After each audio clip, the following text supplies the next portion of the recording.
Everyone, চলে আসলাম একটা নতুন ভিডিওর সাথে। তোমরা কেমন আছো বন্ধুরা? আশা করি সবাই ভালো আছো। নতুন একটা দিনে নতুন একটা সকালে তোমাদেরকে অনেক অনেক স্বাগত জানিয়ে তাহলে চলো ভিডিওটা এখান থেকে শুরু করছি। তোমরা দেখতে থাকো, পাশে থাকো আর আমার সঙ্গে থেকো। সকালবেলা দেখো আমার মাই ডেলি মর্নিং রুটিন। সকাল এই যে 6টার থেকে চলছে আমার সংসারের কাজ। তো সকালবেলা তোমাদের সঙ্গে ভিডিওটা শেয়ার করিনি, মানে শুরু করতে পারিনি। তো এখন থেকে শুরু করছি, কারণ না সকালবেলা মামামের এক্সামের জন্য আর ভিডিওটা শুরু করতে পারিনি। তাই জন্য অনেক সকালবেলা যেহেতু ব্যস্ত থাকার কারণে তারপরে এখন থেকে আমি তোমাদের সঙ্গে ভিডিওটা শুরু করছি। তো এদিকে পেঁয়াজ কেটে আলু ভাজলাম আর তার সঙ্গে করব রুটি, সকালের টিফিন।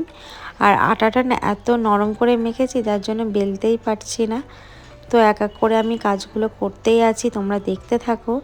আর সকালে কি বলো তো, হাউস ওয়াইফদের তো কাজের কোনো শেষ নেই।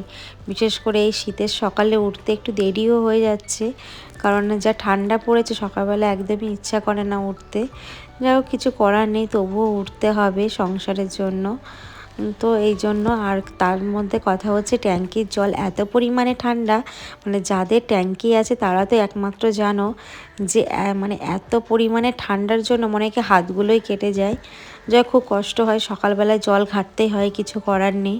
আর রাতের বেলাও এই দুটো টাইমে, এই জন্য কিন্তু আমার ঠান্ডা লেগেই থাকে। আর ঠান্ডায় ট্যাঙ্কির জলেও মানে কাজ করতে প্রচণ্ড কষ্ট হয়। আর তারপরে এদিকে দেখো রুটিটা আমার হয়ে গেলে পরে তারপরে এবার কিন্তু দুপুরে রান্না করব, দেখি কি রান্না করা যায়। আর এই যে এদিকে রুটি করব বলতে, সকালবেলা আমাদের টিফিন সকালে খেয়ে নেব, তারপরে কিন্তু বাকি কাজ করব। আবার কিন্তু মাম্মামকে স্কুল থেকে আনার টাইম হয়ে যাবে। আর যেহেতু ওর এক্সাম প্রায় শেষের দিকে, দুটো এক্সাম, তো কম্পিউটার আর ড্রয়িং। আর আজকে যেহেতু বাংলা চলছে, আর এই দুটো হয়ে গেলে শেষ। কারণ একদিন হয়তো দুদিন হয় না, এইভাবে কিন্তু অনেক দিন ধরেই শুরু হয়েছে, কিন্তু শেষ আর হচ্ছে না। তো সেখানে ওকেও স্কুল থেকে আনতে যেতে হবে। আর কি জানো তো বন্ধুরা, মামামের এক্সাম শেষ, কিন্তু লাস্টে শেষের আগের দিন হচ্ছে আমার পাশের বাড়ির দেওরের বিয়ে। তোমরা তো আগেই থেকে জানো, যারা আমার আগে থেকে ভিডিওগুলো দেখো। তো যেহেতু কালকে বিয়ে, তার জন্য কিন্তু মনটাও একটু খারাপ, আবার একটু আনন্দও লাগছে, যেহেতু সব কিছুর মধ্যে থাকতে পারবো না। তো মামামের পড়ার মাঝখানে ফাঁকাতে আমাকে কিন্তু গিয়ে অ্যাটেন্ড করতে হবে। তা পাশের বাড়ি দেখো, তোমরাই বলো, বিয়ে হলে পরে দেখবে আনন্দ, মানে নিজেদেরই মন বসে না কোনো কিছুতে, তাহলে বাচ্চাদের তো আরোই বসে না। তো এই জন্য কিন্তু কালকে থেকে কিন্তু একদম টানা মানে কদিন ধরে সুন্দর সুন্দর ভিডিও তোমাদের সঙ্গে শেয়ার করব। আর আজকে যেহেতু ঘরদোরগুলো একটু গুছিয়ে নেব, কারণ বিয়ের মধ্যে মাম্মামের এই এক্সামের ফাঁকে ফাঁকে আমাকে কাজগুলো সারতে হচ্ছে। তো আজকে না বেডশিটগুলো ভাবছি চেঞ্জ করব। তো সকালবেলা এত তাড়াহুড়ো ছিল, কাজ করছিলাম বলে এইদিকে আর বেডশিটগুলো আর গোছাতে পারিনি। এইদিকে রান্নাবান্না হয়ে যাবে, তারপরে মাম্মামকে নিয়ে এসে আমি কিন্তু যাব হচ্ছে দুটো খাটেরই নিচের বেডশিটটা চেঞ্জ করব, মানে নিচের আর উপরের। আর কি বলো তো, আমাদের মানে বাঙালিতে যে কোনো অনুষ্ঠানে একটু না ওই ঘর গোছানো বা নতুন বেডশিট পাতা, এইগুলো না আমাদের লেগেই থাকে। এইগুলো না করলে যেন আমাদের ভালোই লাগে না। তো যাই হোক বন্ধুরা, এদিকে কিন্তু কাঁচা টমেটো দিয়ে ডাল করবো না, আমি এদিকে ভাতটাও বসিয়ে দিলাম। আর সত্যি কথা বলতে বন্ধুরা, ট্যাঙ্কির জল এত পরিমাণে ঠান্ডা, মানে আমি এই যে হাত দিচ্ছি না, খুব কষ্ট হচ্ছে। তো টক ডালই করব। আর এইদিকে কিন্তু কাঁচা টমেটো দিয়ে, আর কী বলো তো, শীতকালে না আমার হাজব্যান্ড বাজারে গেলেই না কাঁচা টমেটো নিয়ে আসবে ডাল করার জন্য। মাঝে মধ্যে না চুনো মাছ দিয়ে দেখবে খেতে অনেকটাই ভালো লাগে। আর বন্ধুরা, তোমরা এত এত ভালোবাসা দিচ্ছ, এত এত সাপোর্ট করছো, তোমাদেরকে অসংখ্য ধন্যবাদ। এইভাবে আমার পাশে থেকো, আমাকে সাপোর্ট করো। আর প্লিজ ফুল ভিডিও দেখে, ভিডিও দেখার পর আমার ওয়াচ টাইমটা অবশ্যই তাহলে কমপ্লিট হয়ে যাবে। তোমরা আশীর্বাদ করো, তোমরা প্লিজ কেউ ভিডিওটা স্কিপ করো না, আমাকে অনেক অনেক ভালোবাসা দিও। যাই হোক, এদিকে কিন্তু ডালটা আমার ভালো করে ধোয়া হয়ে গেল। আর মুসুরির ডাল না একটু বেশি করে না ধুলে না ভালোই লাগে না, দেখবে কেমন ফেনা ফেনাই যায় না। তো এদিকে প্রেশারে আমি বসিয়ে দেব। আর বন্ধুরা, আমি বিয়েতে কি কোন শাড়ি কোন দিন পরবো আর কি জুয়েলারি নিয়েছি, সেটা কিন্তু তোমাদের কিন্তু আমি ভিডিওতেই দেখাবো। কারণ আমি আগের থেকে তোমাদের দেখাবো না, তাহলে কিন্তু সাজের ব্যাপারটা তোমরা তো সবাই জেনেই যাবে আগের থেকে। যার জন্য আমি কিন্তু যেই ড্রেসটা পরবো সেই ভিডিওটাই তোমাদের সঙ্গে সেই দিনই শেয়ার করব। আর তোমাদের সামনে কিন্তু অনেক অনেক ভালো ভালো ভিডিও আমি নিয়ে আসবো বন্ধুরা। আর কি জানো তো, মামামের পরীক্ষার জন্য মনটাও খারাপ, একটু বরযাত্রী যাওয়ারই খুব ইচ্ছা ছিল, কিন্তু আমার পাশের বাড়ি কাকিমা বলেছে যেতে। আর যেহেতু মামামের মানে বিয়ে, আমার দেওরের বিয়ের পরের দিন মামামের কম্পিউটার এক্সাম আছে, তো কম্পিউটার এক্সামে তো বেশি একটা টাফ হয় না, তো ওকে আগে থেকে পড়িয়ে নেব। আর ভাবছি যাবো, কারণ অনেক করে বলছে, আর আমারও তো যেতে খুব ভালো লাগছে। আর ওই জন্য চাপটা কমার পরের দিন ড্রয়িং হলে একদম এক্সাম শেষ।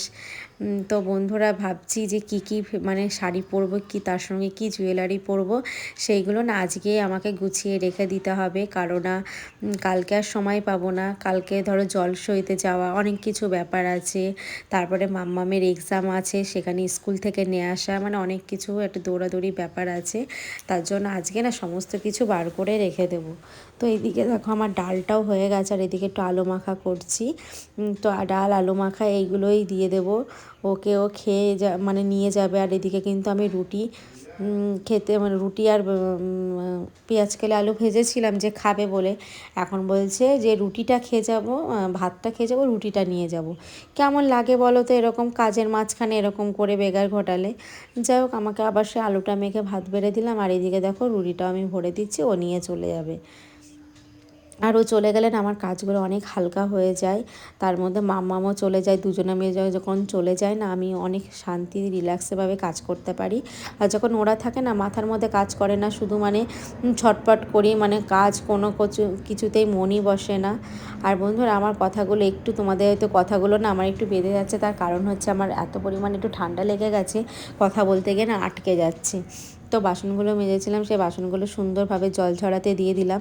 আর এইদিকে কিন্তু আমি ওভেনটাও পরিষ্কার করছি। আর এত পরিমাণে কষ্ট হচ্ছে, তবুও ঠান্ডা জলে না আমাকে কাজ করতে হচ্ছে, কিছু করার নেই। বাড়ির হাউস ওয়াইফরা হলে এভাবেই করে নিতে হবে সমস্ত কিছু। আর কাজ তো করে থাকতে হবে, যতই শরীর খারাপ হোক না কেন, তোমাকে কিন্তু বসে থাকলে চলবে না। আর সকাল থেকে কিন্তু একভাবে কিন্তু এইভাবেই চলে, মানে ডেলি মর্নিং রুটিনটা এইভাবেই চলে, শুধু আমার বলে না, প্রত্যেকেরই। যাই হোক, স্নান করে এদিকে পুজোটাও দিয়ে নিলাম। তাহলে চলো এখন রেডি হই। তো বন্ধুরা আমি না সকালবেলা খেতে পারি না, সকালবেলা খাওয়া হয় না, এত দিন বেলাটা ছোট হয়ে গেছে না, কাজ করতে করতে সময় চলে যায়, বুঝতেই পারি না। আর এদিকে কিন্তু মামামের আনার টাইম হয়ে গেছে, তো ওকে নিয়ে আসবো, নিয়ে এসে তারপরে খাবো। আর এদিকে কিন্তু আমি রেডি হয়ে গেছি, হাত মুখ ধুয়ে আসলাম। আর এদিকে কিন্তু ঘরটাও মুছে নিয়েছি, সেটা তোমাদের সঙ্গে শেয়ার করিনি। তাহলে চলে এসে তোমাদের সঙ্গে কথা বলছি। তা দেখো বাড়ির কাছেই চলে এসেছি গলিতে। এদিকে কিন্তু মাম্মাম এই যে যাচ্ছে হেঁটে, আর আমার সঙ্গে সারা রাস্তা বকবক করতে করতে আসছে। তো যাই হোক, এসে দেখো হাত মুখ ধুয়ে ফ্রেশ হয়ে নিয়েছি, এখন একটু রুটি খাবো, ডাল আর পেঁয়াজ কেলে আলু ভাজা দিয়ে। তা খেয়ে কিন্তু আর বসে নি, দেখো ওই মানে খেয়ে তারপরে মাম্মামকে স্নান করিয়ে দিয়েছি, দিয়ে না তারপরে আমি কিন্তু জামাটাও চেঞ্জ করিনি। তো আগে ভাবলাম যে যেই জামাটা পরে গেছিলাম, সেই জামাটা পরে এইগুলো আগে গুছিয়ে নিই, তারপরে এটা আবার ধুয়ে দেবো, দিয়ে আবার কিন্তু জামাটা চেঞ্জ করে নিতে পারবো। তো এদিকে কিন্তু নিচের ঘরের খাটটাও সুন্দর করে, বেডশিটটাও সুন্দর করে পেতে নিলাম। আর এটা কিন্তু আমার বেশি দিন পুরানো হয়নি বেডশিটটা, তো এটা নতুনই আছে। যেহেতু বাড়ির পাশে জানি কেউ আসবে না, বিয়ে বাড়ির লোকজন, মানে আমাদের এদিকে আবার কী বলো তো, কেউ কারোর বাড়িতে যায় না, তো সবাই সবার বাড়িতে থাকে। তবু কী বলো তো, আমাদের মতো মানুষ বাঙালিদের না, ওই বিয়ে হোক আর যে কোনো অনুষ্ঠান হোক, মানে আমাদের না বেডশিট মানে চেঞ্জ না করলে যেন ভালোই লাগে না। তারপরে উপরে চলে আসলাম, উপরের খাটের বেডশিটটাও আমি এই যে এখন পেতে দিচ্ছি, দিয়ে না এই উপরের খাটের বেডশিট আর নিচের খাটের বেডশিটটা গরম জলে ভিজিয়ে দেবো। তার জন্য কিন্তু গ্যাসে আমি গরম জল বসিয়ে দিয়েছি। আর আমার ইন্ডাকশানটা একটু চলছে না, যেহেতু বোর্ডের কালেকশানের একটু প্রবলেম হচ্ছে। তো এদিকে কিন্তু তারপরে ভিজিয়ে দেব। আর তারপরে দেখলাম কতগুলো জামা আছে, তো সেইগুলো আমি এই যে সুন্দর করে গুছিয়ে নিচ্ছি, কারণ না কালকেই বিয়ে, তার জন্য কিন্তু ঘরটাও একটু সুন্দরভাবে গুছিয়ে রাখতে হবে। জামা কাপড়গুলো এলোমেলো করে রাখলে একদমই ভালো লাগে না। আর তোমাদের এত এত ভালোবাসা পেয়ে না সত্যি আমি অনেক অনেক খুশি, কারণ আমি তোমাদের পরিবারে না যেতে পারলেও তোমরা কিন্তু আমার পরিবারে আসছো, আমার খোঁজ নিচ্ছ। তো তোমাদের মতো বন্ধুদের সত্যি পেয়ে আমি অনেক অনেক হ্যাপি আছি, যে না আমারও মানে পরিবারের সদস্য হয়েছে, আমারও খোঁজ নেওয়ার মতো কেউ আছে। তো যাই হোক বন্ধুরা, এইভাবে পাশে থেকো। আর এই কম্বলটা না এত পরিমাণে ভারী না, আমি উঁচুই করতে পারি না জানো তো। তো আমি স্কুলের ব্যাগ আর ড্রয়িংয়ের ব্যাগটা পাশেই রাখি, যেহেতু আমি সুবিধা হয় খুঁজে নিতে। তো এদিকে দেখো আমি ফ্রেশ হয়ে এখন চলে আসলাম, হাত মুখটাও ধুয়ে নিয়েছি। তো অনেকটা এখন রিল্যাক্স লাগছে, মানে সেই সকাল থেকে একভাবে জল ঘাটছি তো, মানে প্রচণ্ড খারাপ লাগছে। তো যাই হোক চলো এখন খেয়ে নেব। আর কালকে যেহেতু রাতে ফ্রায়েড রাইস আর একটু চিকেন কষা করেছিলাম, তো সেটাই রয়ে গেছিলো, তো ভাবলাম নষ্ট না করে খেয়ে নেব। তাহলে চলো বন্ধুরা, ভিডিওটা এখানে শেষ করছি, টাটা বাই, আবার দেখা হবে।